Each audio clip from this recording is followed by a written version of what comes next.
तस्वीरें सामने आ रही है कि जो तालिबान हैं उन्होंने पोलिंग स्टेशंस को टेक ओवर कर लिया है। वहाँ तालिबान ने पोलिंग स्टेशन टेक ओवर कर लिए हैं। गुजरावाला से भी इस तरह की कंप्लेंट आ रही है। गुजरावाला से तालिबान का टेक ओवर इज 79। लेकिन एक ऐसी चीज जिसने इंटरनेशनल मीडिया को भी कहते हैं शॉक करके रखा हुआ है कि पाकिस्तान में इंटरनेट भी बंद रहेगा।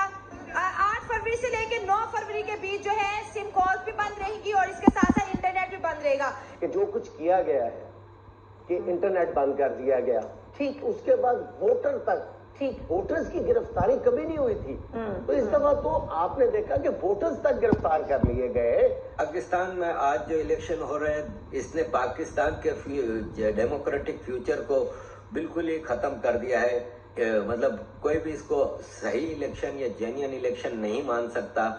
अमेरिका और पूरी दुनिया पाकिस्तान के इलेक्शंस को एक ढकोसला मानती है। फिर उसके बाद यूनाइटेड नेशन की जो एजेंसी ह्यूमन राइट्स के, उन्होंने 24 हादसा का जिक्र उन्होंने भी किया है कि पॉलिटिकल, और फिर उसके बाद आज उनके 24 हादसा हो चुके हैं इलेक्शन रिलेटेड, और फिर उसके ऊपर जो है। लेकिन इंडिया के अंदर जो ट्रांसफॉर्मेशन है जो पॉलिटिकल पार्टीज की, वो कितना एक सिस्टमैटिकली जैसे जैसे निजाम चलता गया, सोसाइटी ड्रिवन पार्टीज थी हमारे यहाँ, जैसे कहते हैं ना बॉटम अप अप्रोच थी। हेलो दोस्तों, स्वागत है आप सभी का। पाकिस्तान में तो हमेशा कू होते रहा, मिलिट्री शासन। आप सोचिए जिन्ना के जाने के बाद, मतलब वो जो सरकार है, वहाँ जो गवर्नमेंट है, वहाँ तो जस्ट आप सोचिए कि किसी का आर्मी का 100% वहाँ चलता है।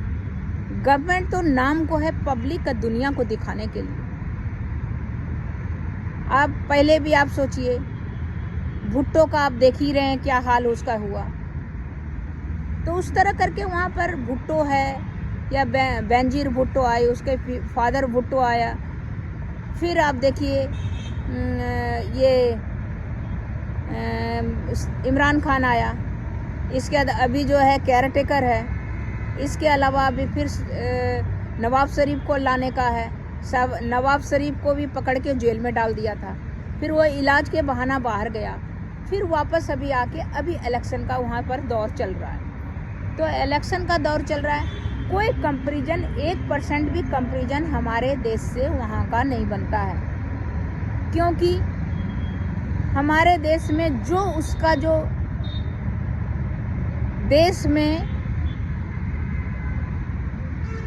मतगणना इलेक्शन का प्रक्रिया है बिल्कुल अलग है। लूट मार वहाँ मचा है। हमारे यहाँ एकदम ट्रांसपेरेंसी है। पब्लिक किसी को चाहती है तो सर पे बिठाती है हमारे यहाँ, अगर उतारती है तो ज़मीन में उतार देती है। इसका लाखों उदाहरण है। वहाँ पर कुछ नहीं, जो आर्मी चाहेगा, जो चाहेगा वही होगा। पब्लिक कुछ नहीं कर सकता है वहाँ पर। आप देखिए, सिर्फ आप गवर्नमेंट के नाम पर सिर्फ केयर टेकर है। आप देखिए प्रधानमंत्री का क्या दुर्दशा करके रखा है, जेल में डाल के 10 साल की सजा। उसकी वाइफ को भी सजा रहे। वाइफ ने क्या किया है, उसको सजा क्यों दे रहे हो? तो वाइफ को भी सजा, उसको भी सजा, उसके सारे मंत्री को सजा।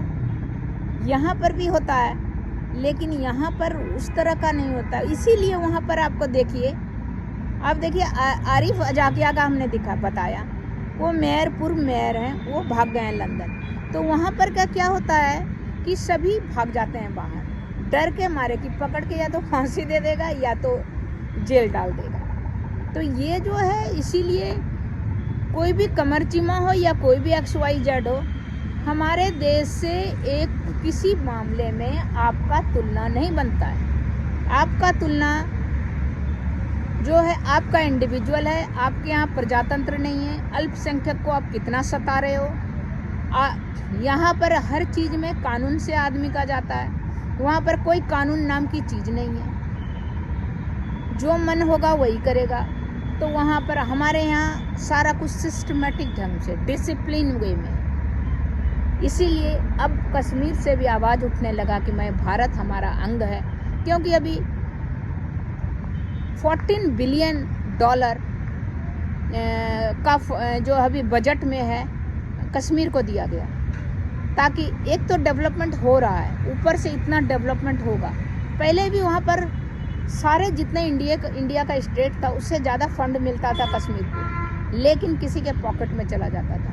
वहाँ जो पार्टी था, एक दो क्षेत्रीय पार्टी था, उसी का जो कि खानदान वाइज बने जा रहा था। अब्दुल्ला, फारूक अब्दुल्ला, उमर अब्दुल्ला, 3 जनरेशन था। अभी सरकार को है कि कोई खानदानी नहीं बनेगा। ग्रास रूट से अगर आया हुआ कोई बंदा मेरिट में है तो वो मेरिट में बनेगा, खानदानी वाला नहीं बनेगा। तो कश्मीर में भी अब निश्चिंत है, लेकिन तो इस तरह करके हमारे देश से उसका कोई कंपैरिजन नहीं बनता है। तो हमारा 47 से आप ले लीजिए या 52 से ले लीजिए, 51 से ले लीजिए, हमारा जो इलेक्शन प्रक्रिया है, हमारा जो वोटिंग करने का जो हमारा नियम है, उसका जो तरीका है, प्रक्रिया है, वो हमारा डिफरेंट है। फुल डेमोक्रेसी है, सब यहाँ समान अधिकार है। कुछ अभी अधिकार और समान होने वाला है। स्टेबल गवर्नमेंट है, गवर्नमेंट का एक ही नारा नहीं, हम खाएंगे नहीं खाने देंगे। तो इस तरह करके कोई कंपैरिजन नहीं बनता है।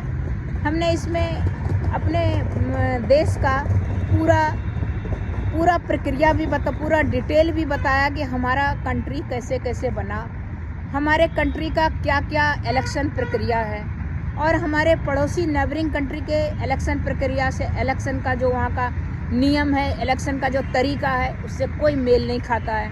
हमारे यहाँ डेमोक्रेसी है, उसके यहाँ नाम का डेमोक्रेसी है। अल्पसंख्यक का मंदिर तोड़ा जा रहा है, उनको उसके साथ कन्वर्ट किया जा रहा है, उसके साथ अच्छा व्यवहार नहीं है। कच्ची बस्ती में पानी नहीं, बिजली नहीं, उसका रहने का व्यवस्था नहीं, डॉक्टर नहीं, रोजगार नहीं, मतलब वो लोग जी रहा है। आप सोचिए, जो भी अल्पसंख्यक जिसके पास पैसा है या जिसके पास कुछ भी है, वो या तो वहाँ से लंदन, अमेरिका, अगर उससे कम पैसा है तो भारत आ जा रहा है। भारत में हमारे यहाँ देखिए मजनू टीला बहुत जगह जगह में, राजस्थान में और भी जगह, दिल्ली, हर जगह हमारे यहाँ जो है बहुत सारे पाकिस्तानी आपको देखने को मिल जाएंगे जो हिंदू है, जो बेचारा प्रताड़ित है। वो यहाँ तीर्थ के बहाने, हरिद्वार आने के बहाना या और भी आने का बहाना आता है और यहीं रुक जाता है। अपना बहू बेटी का इज्जत सलामत रखने के लिए वो जो है बिल्कुल आके यहीं रह जाता है।